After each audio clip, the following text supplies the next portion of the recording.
મારું નામ મોહનભાઈ છે. મેં મારા ત્રણેય છોકરા માટે બધું કર્યું. જમીન, દાગીના, પાઈ બધું જ દઈ દીધું. આજે 1 અઠવાડિયું થઈ ગયું. મારો ફોન એકવાર બી રણક્યો નથી.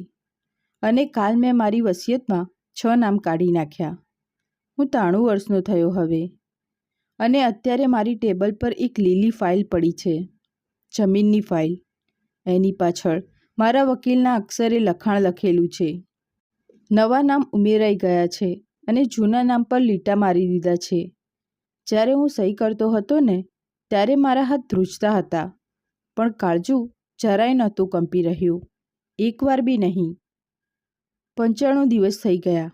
આ 95 દિવસમાં મારા ત્રણેયમાંથી એકે છોકરાએ મારી જોડે સરખી રીતે વાત નથી કરી. વચ્ચે 2-3 નાના કોલ આવ્યા હતા, એ પાછા ખાલી 15 સેકન્ડવાળા.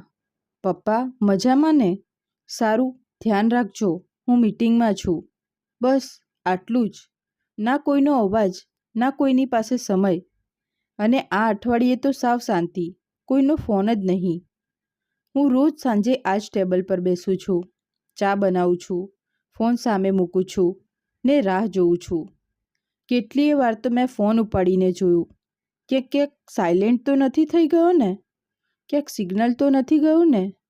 ના, ફોન તો કમ્પ્લીટ છે. બસ ઓલી બાજુથી કોઈને મારી યાદ નથી આવતી. અને કાલે મેં સાચે એ કામ કરી નાખ્યું જે મારે કદાચ 11 વર્ષ પહેલાં કરી નાખવું જોઈતું હતું. મને એ દિવસ આજે યાદ છે. મારા પિતાજીનું ઘર વેચાતું હતું. એ જ ઘર જેમાં મારો જન્મ થયો હતો, જેની એક ઈંટમાં મારું બાળપણ છુપાયેલું હતું. એ જ આંગણામાં મેં પહેલીવાર સાયકલ ચલાવતા શીખી હતી. એ જ અગાસી પર મારા પિતાજીએ મારો હાથ પકડીને મને પતંગ ચગાવતા શીખવાડ્યું હતું. એ જ રસોડામાં મારી બાએ મને પહેલીવાર પોતાના હાથથી રોટલી ખવડાવી હતી. અને એ ઘર મેં વેચી નાખ્યું. કેમ? કારણ કે મારો મોટો છોકરો સંજય MBA કરવા વિદેશ જવા માંગતો હતો. એ વખતે ફી 6 લાખ હતી. એ જમાનામાં 6 લાખ એટલે પહાડ જેવડી મોટી રકમ કહેવાય. મારી ઘરવાળી ભાવનાએ મને બહુ સમજાયો હતો. એણે કીધું હતું કે હમણાં ઉતાવળ ના કરો, કોઈ બીજો રસ્તો કાઢીશું. લોન લો, એને 2 વર્ષ રોકાઈ જવાનું કહો. પણ મને એમ કે આ જ મારી ફરજ છે. એક સારો બાપ એ જ કહેવાય જે પોતાના છોકરાના સપના માટે પોતાનું બધું વેચી નાખે. મેં મારા પિતાજીની છેલ્લી નિશાની વેચી નાખી. મેં મારા મૂળિયા કાપી નાખ્યા. રજિસ્ટ્રી ઓફિસમાંથી બહાર નીકળી વખતે મારા હાથ ધ્રુજતા હતા. મને એવું લાગ્યું જાણે મેં મારા બાપુજીને બીજી વાર ખોઈ દીધા હોય. પણ હું કંઈ બોલ્યો નહીં. સંજયને ખબરે ના પડવા દીધી. મને એમ કે છોકરો ખુશ રહે, બસ એ જ જોઈતું હતું. થોડા વર્ષ પછી મારી દીકરી મનીષાના લગ્ન હતા. મોટા ઘરનું માંગું હતું. કરિયાવર, દાગીના, ફર્નિચર, ગાડી બધું જ જોઈતું હતું એમને. મારી મૂડી ઓછી પડી એટલે મેં ગામની જમીન ગીરવે મૂકી દીધી. એ જમીન જે મારા દાદાએ પરસેવો પાડીને કમાઈ હતી. એ જ જમીન જેના માટે મારા પિતાએ મરતી વખતે મારો હાથ પકડીને કીધું હતું, બેટા આને ક્યારે વેચતો નહીં, આ આપણી માટી છે. મેં એ માટીને એક લગ્ન માટે કાગળિયા પર વેચી નાખી. અને ઓલો નાનો રોહિત, એના માટે તો મેં મારું પ્રોવિડન્ટ ફંડ પણ તોડી નાખ્યું. જ્યારે એણે કીધું ને કે એણે પોતાનો બિઝનેસ ચાલુ કરવો છે, ત્યારે મેં પૂછ્યું નહીં કે કેટલા પૈસા જોશે. મેં સીધો 7 લાખનો ચેક ફાડીને દઈ દીધો. મારી ભાવના ત્યારે કેન્સર સામે લડતી હતી. એની કિમિયોથેરાપી ચાલતી હતી. એની દવાઓના પૈસા પણ મારે એ જ ફંડમાંથી કાઢવાના હતા. પણ મેં રોહિતને ના પાડી, એકવાર પણ નહીં. ભાવનાએ એક રાત્રે મારો હાથ પકડીને કીધું હતું, તમે તમારા છોકરાઓને ATM સમજો છો કે છોકરા? મને એ વખતે એની વાત બહુ ખોટી લાગેલી. મને એમ કે બીમારીના લીધે એ ચીડચીડી થઈ ગઈ છે. આજે સમજાય છે કે એ બીમારી ન હતી, એ તો એની સૌથી સાચી વાત હતી. એને છેલ્લું સત્ય મને દેખાડવાની કોશિશ કરી હતી. પણ હું તો આંધળો હતો. મને કંઈ દેખાયું જ નહીં. પણ એ દિવસ જેણે મારી અંદરનું બધું એ બદલી નાખ્યું. ગયા વર્ષે નવેમ્બર મહિનો હતો. મારી ભાવનાને ગુજરી ગયાને 6 વર્ષ જેવું થઈ ગયું હતું. હું એકલો હતો, બીમાર હતો. મારા ઘૂંટણે જવાબ દઈ દીધો હતો. ડૉક્ટરે કીધું હતું કે એકલા ના રહેતા. એટલે મેં વિચાર્યું કે 3 છોકરા પાસે વારાફરતી રહી આવીશ. બસ થોડા અઠવાડિયા, દરેક પાસે 1 મહિનો. મેં પહેલાં સંજયને ફોન કર્યો. એ અત્યારે મુંબઈમાં સેટલ હતો. મોટું ઘર, મોટી ગાડી, મોટું નામ. મેં કીધું, બેટા, હું થોડા દિવસ તારી પાસે રહેવા આવું? ડૉક્ટરે એકલા રહેવાની ના પાડી છે. ફોનની બીજી બાજુ થોડીવાર શાંતિ રહી. પછી મારી વહુ અમિતા ફોન પર આવી. એણે બહુ જ વિવેકથી વાત કરી, એકદમ નરમ અવાજમાં. પણ એના શબ્દો આજે મારા કાનમાં ખૂંચે છે. એણે કીધું, પપ્પાજી, ઘર તો તમારું જ છે, તમારો હક છે. પણ અમારી લાઈફસ્ટાઈલ થોડી અલગ છે. છોકરાઓનું ભણવાનું છે, એમની બીજી બધી એક્ટિવિટીઝ છે. તમે અહીંયા શું કરશો? આખો દિવસ એકલા કંટાળી જશો. તમે તમારા ગામમાં વધારે સુખી રહેશો, ખરું ને? હું કંઈ ના બોલ્યો. મેં હા બેટા, સાચું કહે છે કહીને ફોન મૂકી દીધો. એ રાત્રે હું જરાય ના ઊંઘ્યો, એક પળ માટે પણ નહીં. મેં મારી જૂની ડાયરી કાઢી. એમાં મારી ભાવનાનો એક ફોટો હતો. મેં એની જોડે વાત કરી. મેં એને પૂછ્યું, ભાવના, આપણે શું ભૂલ કરી નાખી? આપણે તો બધું એમને દઈ દીધું હતું. અને ભાવનાએ જાણે મારી અંદરથી જ જવાબ આપ્યો. એણે કીધું કે આપણે ભૂલ એ કરી કે આપણે બધું જ આપી દીધું અને બદલામાં કંઈ માંગ્યું જ નહીં. આપણે એમને શીખવાડવું જોઈતું હતું કે પ્રેમ ક્યારે એકતરફી ના હોય. એ રાત્રે મને પહેલીવાર સમજાયું, મારા છોકરાઓ ખરાબ નથી, એ તો બસ એવા જ બન્યા છે જેવા મેં એમને બનાવ્યા છે. મેં જ એમને શીખવાડ્યું કે પપ્પા તો હંમેશા આપશે જ, કોઈ શરત વગર, કોઈ સવાલ વગર કે કોઈ આશા વગર. એટલે હવે એમને ખાલી લેતા જ આવડે છે, દેતા નહીં. આ એક કડવી સચ્ચાઈ છે. મોટાભાગના મા બાપ આ જ ભૂલ કરે છે. આપણને એમ કે જો આપણે આપણા છોકરાઓ માટે બધું કરી નાખીશું તો એ આપણને પ્રેમ કરશે. આપણે આપણી જિંદગીનું હરેક સપનું એમના સપનામાં ભેળવી દઈએ છીએ. આપણે આપણી જુવાની, આપણા પૈસા, આપણું સુખચેન બધું જ એમના પગમાં ધરી દઈએ છીએ. અને એક ઉંમર પછી જ્યારે આપણે પાછા ફરીને જોઈએ છીએ ને, ત્યારે ખબર પડે છે કે આપણે એમને પ્રેમ કરતા તો શીખવાડ્યું જ નહીં, આપણે એમને ખાલી લેતા શીખવાડ્યું. છોકરો એવો નથી બનતો જેવું તમે એને કહો છો, પણ એવો બને છે જેવું તમે એને કરીને દેખાડો છો. અને આપણે શું દેખાડીએ છીએ? આપણે દેખાડીએ છીએ કે કુરબાની આપવી એટલે જ પ્રેમ. આપણે દેખાડીએ છીએ કે પોતાની જરૂરિયાતો મારી નાખવી એ જ સારા મા બાપ બનવું. આપણે દેખાડીએ છીએ કે ના પાડવી એટલે ખરાબ બાપ હોવું. અને એક દિવસ એ જ છોકરો મોટો થઈને આ જ વાત પર ભરોસો કરી લે છે કે પપ્પાનું કામ છે દેવું અને દીકરાનું કામ છે લેવું. બસ આટલો જ વ્યવહાર છે. આ જ આપણો સંબંધ છે. હું તમને એક બહુ કડવી વાત કહીશ. જાણું છું કે તમને વાગશે, પણ આ જ સાચું છે. તમારા છોકરા તમને સાચો પ્રેમ કરે છે કે નહીં એનો પુરાવો તમને પૈસાથી નહીં મળે કે ફોન કોલથી એ નહીં મળે. એનો પુરાવો એ છે કે એ તમને પોતાનો કેટલો સમય આપે છે. એક ઉંમર પછી મા બાપને બસ આ જ જોઈતું હોય છે. સાથે બેસીને વાત કરવી, જૂની યાદો વાગોળવી, બસ આટલું જ. જો તમારા છોકરા તમને આ નથી આપી શકતા ને, તો સમજી લેજો કે એમણે તમને ક્યારેય સાચો પ્રેમ કર્યો જ નથી. એમણે તમને ખાલી એક પાત્ર તરીકે જોયા છે, પપ્પાનું પાત્ર, એટીએમનું પાત્ર. તો હવે સાંભળો ઓલા 3 ફેસલા જે મેં ગયા મહિને લીધા. એ 3 ફેસલા જેણે મારી બાકીની જિંદગીને આઝાદ કરી દીધી. પહેલો ફેસલો, 15 વર્ષથી. હા હો, આ 15 વર્ષથી હું મારા 3 છોકરાઓને દર મહિને 25,000 રૂપિયા મોકલતો આવ્યો છું. દરેકને દર મહિને 25,000 એટલે કે મહિનાના 75,000 અને વર્ષના 9 લાખ રૂપિયા. હવે તમે જ 15 વર્ષનો હિસાબ માંડી લો. આ પૈસા મારી પેન્શનમાંથી નહોતા જતા. આ પૈસા તો મારી ભાવનાની એફડીમાંથી જતા હતા, જે એણે મરતી વખતે મારા માટે મૂકી રાખી હતી. એણે મારો હાથ પકડીને કીધું હતું, આ પૈસા તમારા ઘડપણ માટે છે. પોતાનું ધ્યાન રાખજો. આ કોઈને ના આપતા. અને હું એની છેલ્લી ઈચ્છા દર મહિને મારા છોકરાઓને મોકલી રહ્યો હતો. કેમ? કારણ કે એમને ક્યારેય કીધું હતું કે પપ્પા, હપ્તા વધી ગયા છે.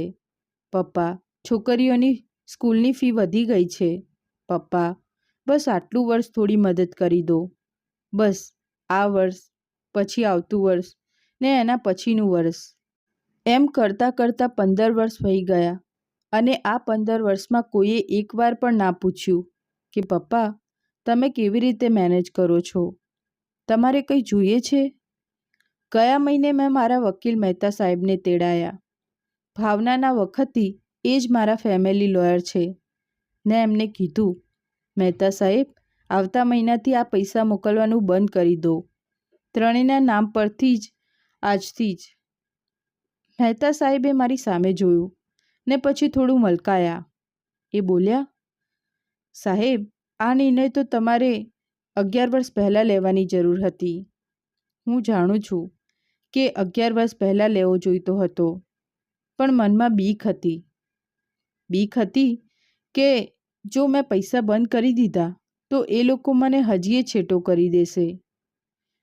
મને એમ લાગતું હતું કે કદાચ એ પૈસાના લીધે જ એ લોકો વર્ષમાં 1-2 વાર ફોન તો કરી લે છે. એટલે એ ભ્રમ ટકી રહેવો જોઈએ. પણ સાચું તો એ હતું કે એ ભ્રમ પણ એક મોટું જૂઠું જ હતું. છેલ્લા 95 દિવસમાં એકે દિલથી કરેલો ફોન ના આવ્યો. એનો મતલબ કે પૈસા જતા હતા તોય ફોન નહોતા આવતા. તો પછી પૈસા રોકવામાં હવે બીવા જેવું શું હતું? જે સંબંધ 25,000 પર ટકેલો હોય એ સંબંધ કહેવાય જ નહીં. બીજો નિર્ણય, અને આ કદાચ સૌથી મોટો ફેસલો હતો. મારી ભાવનાના આત્માને સૌથી વધુ શાંતિ આમાં જ મળી હશે. ગામની ઓલી જે કાંઈ જમીન બચી હતી, જે મેં ગીરવે મૂકી હતી, એમાંથી એક ટુકડો મેં પાછો ખરીદી લીધો હતો, બહુ મહેનત કરીને. એ જમીનમાં મારા દાદાની માટી છે અને મેં નક્કી કર્યું છે કે એ જમીન હવે મારા છોકરાઓને નહીં મળે. એ જમીન હવે જાગૃતિના નામે જઈ રહી છે. જાગૃતિ કોણ? જાગૃતિ મારી નાની બહેનની દીકરી છે, મારી ભાણી. છેલ્લા 8 વર્ષથી, આખા 8 વર્ષો, એક પણ રવિવાર છોડ્યા વગર એ મારા ઘરે આવે છે. મારા માટે જમવાનું બનાવે છે, મારી દવાઓ તપાસે છે, મારો બીપીનો રિપોર્ટ ડૉક્ટરને મોકલાવે છે, મારી જોડે બેસીને જૂની વાતો સાંભળે છે. મેં એની પાસે ક્યારેય કંઈ માંગ્યું નથી ને એને પણ ક્યારેય કશું માંગ્યું નથી. એનો પોતાના અત્તરનો એક નાનો અમસ્તો બિઝનેસ છે. બહુ મહેનતુ છોકરી છે. એને લગ્ન ના કર્યા કારણ કે એણે પોતાની આખી જુવાની પોતાની માની સેવામાં કાઢી નાખી હતી. અને જ્યારે એની માં ગુજરી ગઈ ત્યારે એ એકલી પડી ગઈ અને હું પણ એકલો જ હતો. એટલે અમે એકબીજાનો સહારો બની ગયા. ગયા મહિને જ્યારે એ આવી હતી ને, ત્યારે મેં એને ચા પીવડાવીને આ વાત કરી. પહેલાં તો એણે ચોખ્ખી ના પાડી દીધી. એણે કીધું, મામા, આ ખોટું છે. આ તમારા છોકરાઓનો હક છે. મારે કંઈ નથી જોઈતું. હું તો એમ પણ આવતી જ રહીશ ને. મેં એનો હાથ પકડ્યો. મેં કીધું, બેટા, હક કમાવવો પડે, ખાલી પેદા થવાથી નથી મળી જતો. અને તે એ હક ક્યારનોય કમાઈ લીધો છે.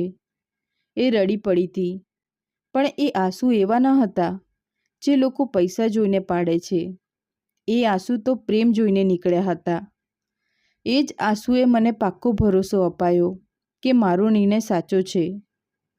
અને ત્રીજો નિર્ણય, મારી બાની નિશાની.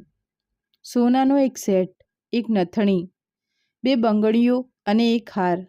બહુ જૂની વસ્તુઓ છે. આજની તારીખે કદાચ 2-3 લાખની હશે, પણ એમાં એક આખી પેઢીની વાર્તા છે. મારી બાએ એમના લગ્નમાં પહેર્યા હતા, પછી મારી ભાવનાએ એના લગ્નમાં પહેર્યા હતા, અને ભાવનાની એક જ ઈચ્છા હતી કે આ દાગીના એની વહુ પહેરે. એની મોટી વહુ અમિતા, એ જ અમિતા જેણે મને કીધું હતું કે તમે ગામમાં સુખી રહેશો. હવે આ દાગીના એને નહીં મળે. આ દાગીના જઈ રહ્યા છે શારદાબેનના નામે. શારદાબેન મારા પડોશી છે. 67 વર્ષના છે.